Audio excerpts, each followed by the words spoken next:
వాడెవడో ప్రజల్ని మోసం చేశాడు, పచ్చి మోసగాడు.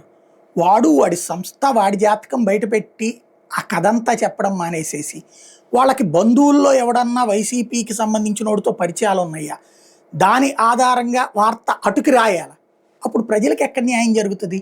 వార్తలు రాసేటప్పుడు కూడా ఈ మూర్ఖత్వం ఏంటో అర్థం కావట్లేదు.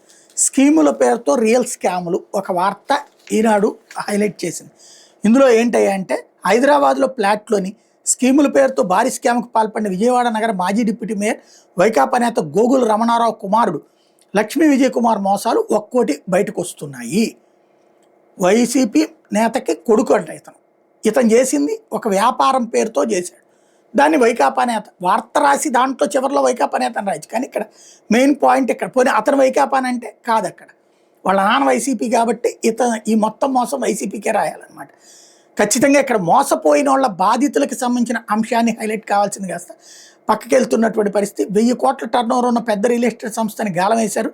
రంగుల బ్రోచర్లతో ఎత్తైన భవనాలు ఆకర్షణీయ వెంచర్ను చూసి అమాయకుల నుంచి పెట్టుబడులు స్వీకరించారు. నమ్మించేందుకు కొన్నాళ్ళు టంచన్గా చెల్లింపులు చేసి తర్వాత చేతులు ఎత్తేసిన దురాగతం ఇది. ఏవి ఇన్ఫ్రాకాన్ ప్రైవేట్ లిమిటెడ్పై సైబరాబాద్లోని ఆర్థిక నేరాల భాగంలో ఇప్పటికే కేసు నమోదైంది. A1గా ఏవి ఇన్ఫ్రాకాన్ ప్రైవేట్ లిమిటెడ్, A2గా గోగుల లక్ష్మీ విజయ్ కుమార్, A3గా అతని తల్లి గోగుల అన్నపూర్ణం చేర్చారు. విషయం ఉమ్మడి కృష్ణా గుంటూరు జిల్లాలో తీవ్ర చర్చనీయాంశమైంది. 200 మంది పైనే మోసపోయామని వాపోతున్నా ఫిర్యాదుకు వెనుగడు వేస్తున్నారు. గుంటూరులోనే భారీగా వసూలు చేశారు.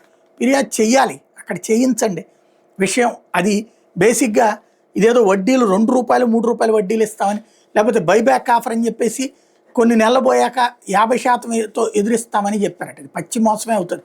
అసలు ఏంటి ఆ సంస్థ? ఒరిజినల్గా ఆ సంస్థ డీటెయిల్స్ని అది హైలైట్ చేస్తే బాగుంటుంది.